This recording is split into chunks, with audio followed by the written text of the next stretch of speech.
नमस्कार साथियों, मैं एडवोकेट कुलदीप सिंह दिल्ली हाईकोर्ट से पुनः आप लोगों के बीच में उपस्थित हुआ हूं यूट्यूब चैनल के माध्यम से। और आज हम स्टार्ट करेंगे आर्टिकल 15। हमने इससे पहले वाली जो वीडियो के अंदर आर्टिकल 14 को डिस्कस किया था। आर्टिकल 14 बहुत ही इंपॉर्टेंट है और ये जो आर्टिकल 15 है इंटरलिंकिंग है।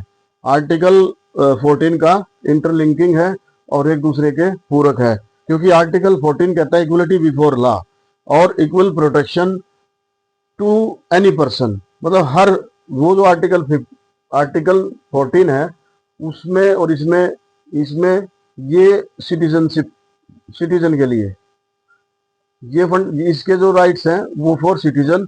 और आर्टिकल 14 जो है to any person any person का मतलब बीसी या फिर ट्रांसजेंडर, और इसमें इंक्लूडिंग कॉर्पोरेट पर्सन मीन्स कोई भी कंपनी रजिस्टर्ड एक्ट के द्वारा, कंपनी एक्ट के द्वारा उसको वो रजिस्टर्ड हो, उस पर उसके लिए भी ये राइट्स अवेलेबल हैं।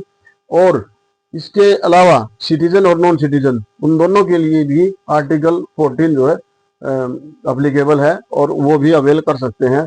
लेकिन आर्टिकल 15 जो है ओनली फॉर सिटीजन। तो हम इसको स्टार्ट करते हैं इसकी जो बेयर प्रोविजन से। इसका जो है बेयर प्रोविजन इसका जो है एज इट इज हम इसको स्टार्ट करते हैं। इसका जो बेयर प्रोविजन है वो मैं आपको पढ़ देता हूं। आर्टिकल 15 की जो हेडिंग है prohibition of discrimination. Prohibition of discrimination prohibition of discrimination on the ground of prohibition of discrimination on the ground, यानी कि डिस्क्रिमिनेशन का मतलब भेदभाव, प्रोविजन का मतलब मनाही होगी, ऑन द ग्राउंड किन आधार पर, नंबर 1 ये रिलीजन, रेस, कास्ट, सेक्स और प्लेस ऑफ बर्थ। ये रिलीजन के आधार पर, धर्म के आधार पर मनाही होगी डिस्क्रिमिनेशन, भेदभाव। रेस का मतलब प्रजाति के आधार पर मनाही होगी, जाति के आधार पर मनाही होगी, भेदभाव मनाही होगी। सेक्स, लिंग के आधार पर, स्त्री या पुरुष, इसके आधार पर भी ये मनाही होगी। और प्लेस ऑफ बर्थ, जन्म के स्थान के आधार पर क्या होगा, भेदभाव की मनाही होगी इन आधार पर। ये इसकी हेडिंग है। और आगे इसकी सब एक फर्स्ट क्लास आर्टिकल 15 की पहली जो क्लास ये कहती है कि state shall not discriminate.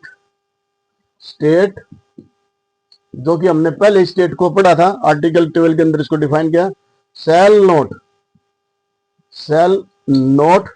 Discriminate.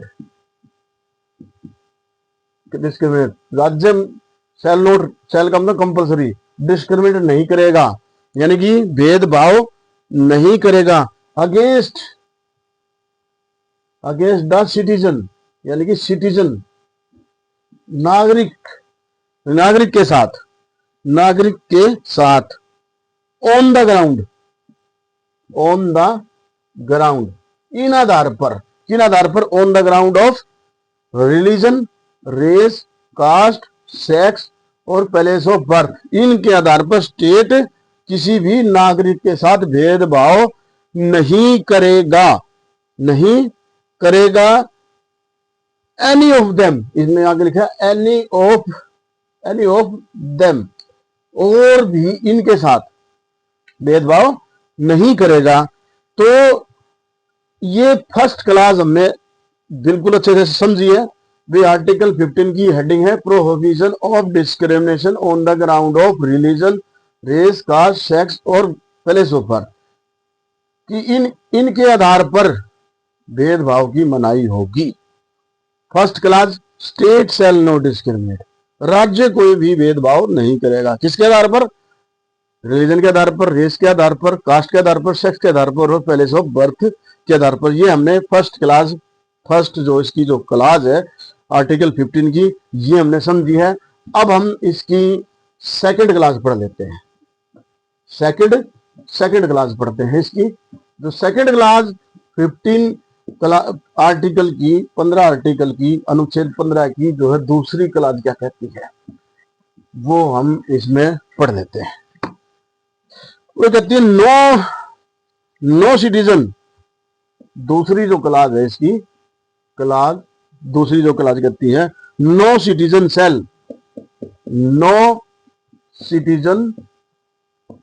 Cell compulsion shall note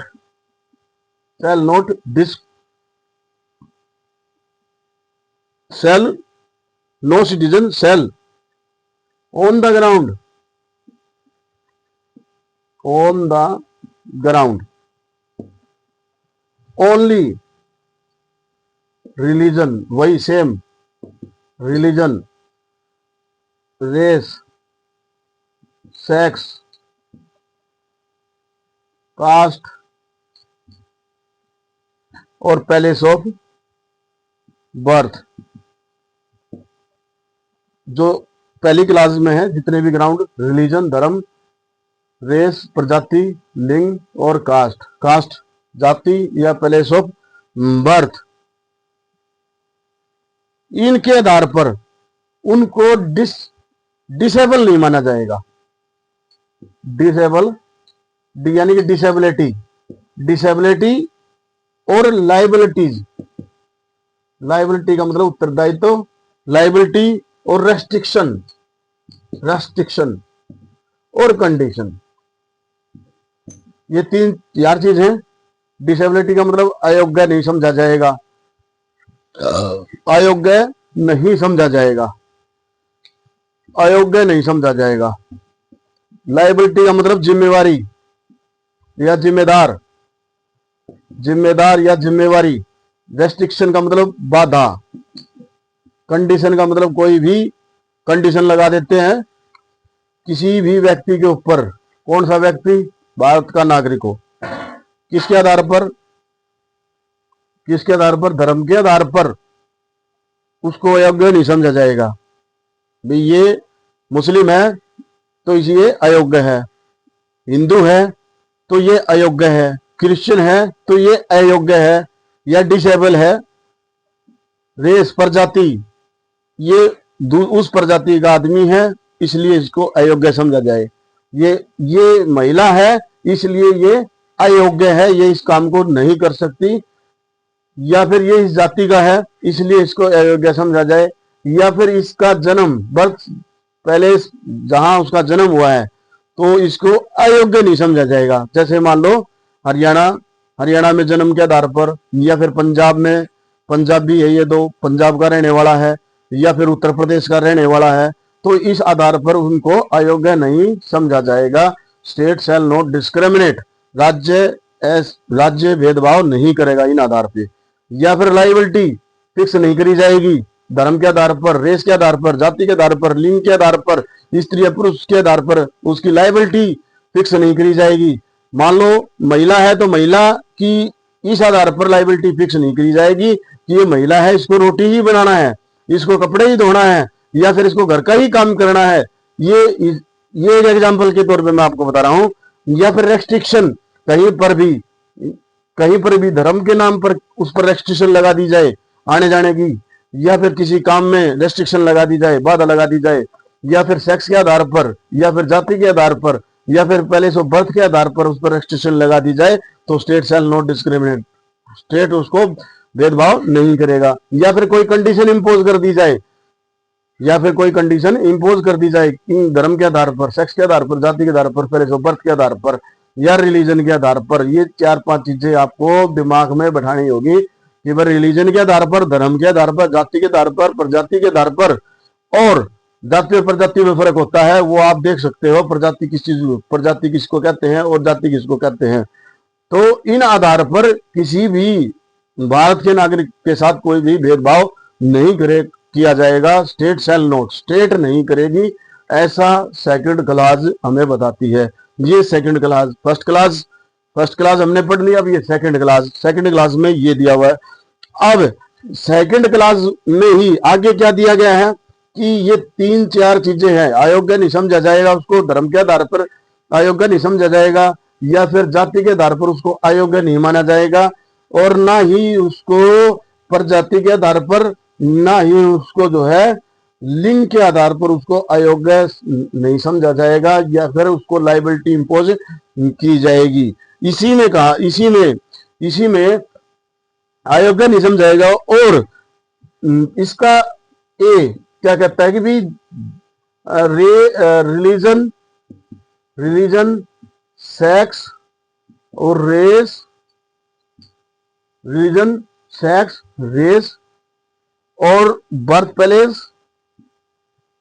place, एक चीज और रह गई है इसमें, रिलीजन, रेस और कास्ट के आधार पर भाई ये फलाने धर्म का है, ये जो है महिला है या फिर पुरुष है, या फिर ये इस प्रजाति का है या इस जाति का है, या फिर इसका जन्म वहां हुआ है, इन आधार पर उसके साथ ऐसा नहीं किया जाएगा। क्या नहीं किया जाएगा? असेस। क्या नहीं किया जाएगा? असेस टू शॉप, जैसे दुकान के अंदर जाने से रोका नहीं जाएगा, शॉप और पब्लिक रेस्टोरेंट में, पब्लिक जो रेस्टोरेंट है, सार्वजनिक जो रेस्टोरेंट है, वहां पर भी उनको रोका नहीं जाएगा। असेस का मतलब जाने से जाना, असेस का मतलब जाना, तो रोका नहीं जाएगा। टू किस आधार पर? रिलीजन के आधार पर, सेक्स के आधार पर, रेस के आधार पर, बर्थ प्लेस और कास्ट के आधार पर। और इसके अलावा hotel and palace of public entertainment, hotel and public entertainment resort, यानी कि इन जगह पे दुकान, पब्लिक रेस्टोरेंट, होटल या फिर पब्लिक एंटरटेनमेंट रिजॉर्ट या पब्लिक एंटरटेनमेंट जो जगह होती है, वहां पर पब्लिक एंटरटेनमेंट जहां होता है, तो वहां पर जो है इस जैसे क्लब वगैरह है या फिर इन पे रोका नहीं जाएगा। किसी भी भारत के नागरिक को रोका नहीं जाएगा। किन आधार पर? धर्म के आधार पर, सेक्स के आधार पर, महिला या पुरुष है ऐसा कोई भेदभाव नहीं होगा, रेस प्रजाति के आधार पर, या फिर जाति के आधार पर, या फिर बर्थ प्लेस के आधार पर। ये क्लास 2 का ए है। और क्लास 2 का बी क्या कहता है? बी ये कहता है कि टू यूज द वाल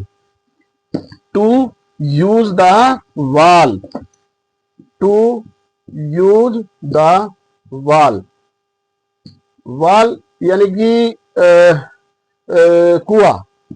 उस समय कुओं का ज्यादा इस्तेमाल होता था। जिस समय इंडियन कॉन्स्टिट्यूशन बना उस समय कुएं होते थे, तो उस समय ये भेदभाव चलता था। अलग अलग जातियों के हिसाब से, धर्मों के नाम से कुएं होते थे कि एक जाति का दूसरी जाति के कुएं पे जाके पानी नहीं पी सकता था और ना ही पानी भर सकता ना। तो ये मनाही थी उस समय, ये कुछ रेस्ट्रिक्शन, ये कस्टम था। तो लेकिन ये भी ये कहता है कि भी धर्म के आधार पर और या फिर सेक्स के आधार पर, रेस के आधार पर, इन आधार पर जो है टू यूज द वेल, तो इसको मना नहीं किया जाएगा। To use the well. और बाथिंग घाट है, बाथिंग घाट का मतलब होता है जो नहाने के जो घाट होते हैं, जैसे नदी और तालाबों के पास में नहाने के लिए जगह बनाई जाती थी, वहां पर असेस करने के लिए, वहां उनको ही इस्तेमाल करने के लिए कोई भेदभाव नहीं होगा। ऐसा इसमें रोड और पब्लिक रिजॉर्ट, जैसे कई रोड का इस्तेमाल करने में कई बार क्या होता था, उस समय क्या होता था, और आज भी बहुत सारी जगह पे ऐसा है कि लोअर कास्ट के लोगों को जो कुएं बने होते हैं, जो गांव के कुएं होते थे, वहां पर पानी पीने की इजाजत नहीं होती थी, या फिर उस रोड पर चलने की इजाजत नहीं होती थी। या फिर धर्म के नाम पर कुछ ऐसी पाबंदियां थी कि भी हिंदू वहां जा सकता है या फिर मुस्लिम वहां जा सकता है, यानी कि धर्म के नाम पर भी भेदभाव होता था, ऐसा कस्टम और रिवाज था। लेकिन इंडियन कॉन्स्टिट्यूशन में आर्टिकल 15 के क्लास 2 का बी ये कहता है कि यूज ऑफ वेल, वेल का मतलब कुआं, या फिर जहां पानी पीने के स्रोत है, या फिर बाथिंग घाट है, नहाने के जो घाट बने होते हैं तालाबों के किनारे, या फिर रोड के इस्तेमाल से, या फिर पब्लिक पैलेस है। पब्लिक पैलेस का मतलब सार्वजनिक जगह है, या फिर जो है कोई भी पब्लिक पार्क है, पब्लिक पार्क इत्यादि, यहां पर इनका इस्तेमाल करने से इन आ जाने से कोई भी मनाही नहीं होगी। ये जो जनरल पब्लिक के लिए इस्तेमाल किए गए हैं, जनरल पब्लिक के लिए इस्तेमाल किए गए हैं। और इसमें सबसे बड़ी बात है मेंटेन कि इन चीजों को वेल, बाथिंग घाट, रोड, पब्लिक पैलेस और पब्लिक पार्क, इन जगह को मेंटेन बाय स्टेट, राज्य के द्वारा उसको मेंटेन किया होना चाहिए, या फिर होली पूर्णतः उनको मेंटेन किया गया हो, या फिर पार्टली मेंटेन किया हो गया। पार्टली यानी कि पार्टली जो है मेंटेन किया गया हो, तो ये यहां पर इंडियन कॉन्स्टिट्यूशन में ये प्रावधान दिया गया क्लास 2 का। अब इसमें 3 आ जाता है। अब ये 3 आ जाता है, मीनिंग साफ है कि भाई क्लास 2 के अंदर जो है राज्य इन आधार पर किसी भी भारत के नागरिक को कुएं, तालाब, बाथिंग घाट्स, पब्लिक रेस्टोरेंट, सार्वजनिक जगह या फिर इंटरटेनमेंट की जो जगह होती है जो राज्य सरकार के द्वारा पार्टली या फिर एंटायरली मेंटेन की गई हो, रोड वगैरह, तो वहां पर उनको आने पे जाने पे कोई धर्म के आधार पर, जाति के आधार पर, लिंग के आधार पर, रेस के आधार पर कोई भी भेदभाव नहीं होगा और डिस्क्रिमिनेशन की कंप्लीटली जो है मनाही का प्रावधान है। आर्टिकल 3 जो कहता है, अब आर्टिकल 15 का क्लास 3 क्या कहता है? क्लास 3 ये कहता है नथिंग इन दिस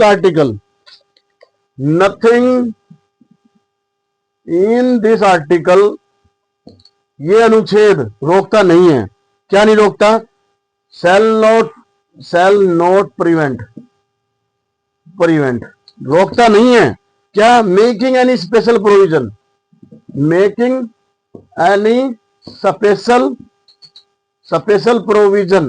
क्या special provision? For women and children. ये इंपॉर्टेंट चीज है भाई। ये आर्टिकल 14 क्या कहता है? आर्टिकल 14 कहता है equality before law, equal protection. लेकिन आर्टिकल 15 का क्लास 3 ये कहता है कि महिलाओं के लिए और बच्चों के लिए स्पेशल प्रोविजन बनाने से नहीं रोकता।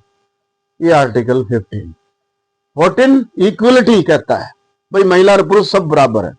लेकिन 15 क्या कहता है? 15 ये कहता है कि भी महिला और बच्चों के लिए स्पेशल प्रोविजन बनाने से रोकता नहीं है आर्टिकल। एक तरह से तो इक्वलिटी है, एक तरफ से स्पेशल प्रोविजन दे दिया, तो इसका मतलब आर्टिकल 14 का वायलेशन है। लेकिन आर्टिकल 14 क्या कहता है? भाई क्लास जो है क्लासिफिकेशन नहीं है, वहां रीजनेबल क्लासिफिकेशन है। अब रीजनेबल है भाई, महिलाओं के लिए और बच्चों के लिए स्पेशल प्रावधान बनाने से, पार्लियामेंट कोई भी कानून बनाती है उससे ये आर्टिकल नहीं रोकता। तो इट मींस आर्टिकल 15 के अंदर महिलाओं और बच्चों के लिए विशेष जो प्रावधान जो बनाए गए हैं वो आर्टिकल 15 से बनाए गए हैं। जो विशेष एनेक्टमेंट के द्वारा महिलाओं को विशेष अधिकार जो दिए गए हैं, बच्चों के लिए विशेष अधिकार दिए गए हैं, तो आर्टिकल 15 के द्वारा दिए गए हैं। तो हमें ये आर्टिकल 15 का क्लास 3 जो बिल्कुल क्लियर हो गया है। तो अब आर्टिकल 15 का क्लास 4, अब क्लास 4 पढ़ते हैं। अब ये क्लास 4 क्या कहता है? क्लास ये 4 ये कहता है nothing in this article in class 2 of the article 29 shall prevent the state from making any special provision of the advancement of the socially or educationally backward class of the citizen for the scheduled caste and scheduled tribe, meaning thereby कि भाई ये जो article 15 है और इसका जो article 29 class जी है, वो क्या है कि स्पेशल प्रोविजन। अब क्लास 3 में special provision for women and children, लेकिन क्लास 4 के अंदर special provision for socially educationally backward class और शेड्यूल ट्राइब और एससी और एसटी, शेड्यूल कास्ट और शेड्यूल ट्राइब के लिए, उनकी एडवांसमेंट के लिए, उनके उत्थान के लिए, उनको अपलिफ्ट करने के लिए, उनको मजबूत बनाने के लिए, यानी कि उनको बराबरी में लाने के लिए, क्योंकि हजारों सालों से उनका शोषण हुआ है। ये हमारी पार्लियामेंट ने, कॉन्स्टिट्यूशन असेंबली ने माना है। और ये हिस्टोरिकल चीजें हैं, हिस्टोरिकल फैक्ट है कि शेड्यूल कास्ट और शेड्यूल ट्राइब, अनुसूचित जाति और जनजाति और सोशली एजुकेशनली बैकवर्ड, जो सामाजिक रूप से और शैक्षणिक रूप से पिछड़े हुए लोग हैं, उनके उत्थान के लिए, और शेड्यूल कास्ट के लोगों के उत्थान के लिए, और शेड्यूल ट्राइब जो कबीले, शेड्यूल यानी कि कबीलाइज लोग हैं, जो एसटी, उनके उत्थान के लिए स्पेशल प्रोविजन क्लास 4 में दिया है कि इनके लिए स्पेशल प्रोविजन बनाया जाएगा, उनकी एडवांसमेंट के लिए, उनके उत्थान के लिए, उनके प्रोग्रेस के लिए। जैसे क्लास 3 में महिलाओं के लिए और बच्चों के लिए विशेष प्रावधान है स्पेशल प्रोविजन के लिए, उसी तरह से क्लास 4 के अंदर सोशली एजुकेशनली बैकवर्ड क्लास के लिए और एससी के लिए और एसटी के लिए ये दिया हुआ है। तो इस तरह से क्लास 3, क्लास 4 हमने दोनों को पढ़ा है। अब क्लास 5 क्या कहता है? अनुच्छेद 15 का 5, अनुच्छेद 15 का क्लास 5 क्या कहता है? 5 ये कहता है nothing in this article in सब clause G of the clause 1 of the article 19 shall prevent the state from making any special provision by law for the advancement of the socially or educationally backward class of citizen for the scheduled caste or scheduled tribe in so far as such provision are related to their admission to the educational institution including private including और institution। मतलब इनके लिए 4 में क्या कहा था कि socially educationally backward class और एससी एसटी के एडवांसमेंट के लिए स्पेशल प्रोविजन का प्रावधान है। तो यहाँ 5 में क्या कहा? इंक्लूडिंग, ये इनके अलावा including to admission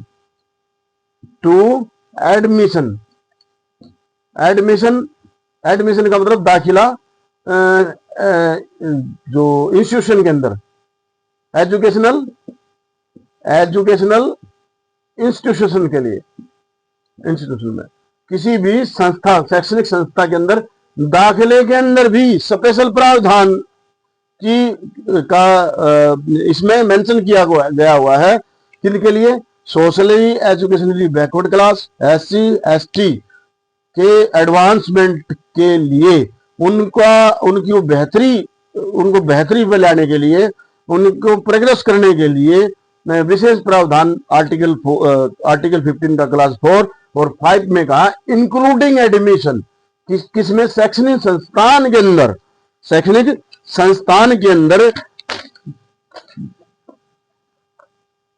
including private, चाहे वो प्राइवेट प्राइवेट संस्थान हो या फिर जो है या फिर पब्लिक जो संस्था, पब्लिक इन अंडरटेकिंग है, गवर्नमेंट इंस्टीट्यूट है, तो वहां तो होगा ही होगा। लेकिन प्राइवेट इंस्टीट्यूट के अंदर भी उनको एडमिशन, उनको दाखिले के लिए स्पेशल प्रोविजन, स्पेशल प्रावधान बनाया जाएगा।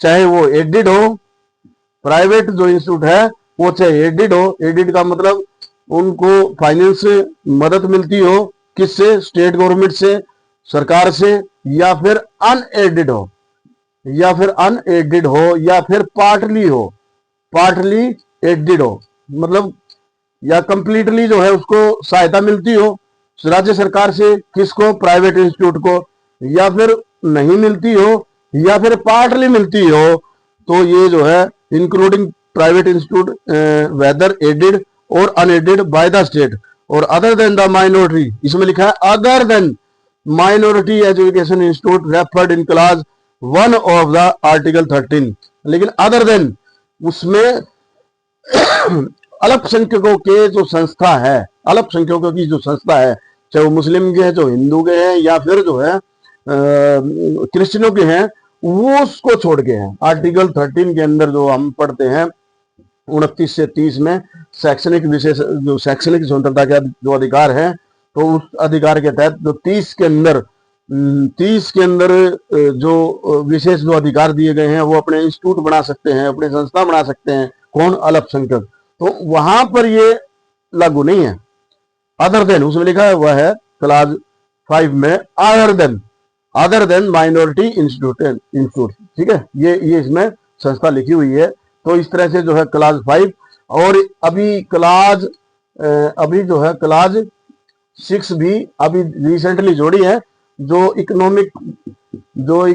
इकोनॉमिक वीकर सेक्शन है, उसके लिए भी स्पेशल प्रावधान, जो आर्थिक रूप से पिछड़े हुए हैं।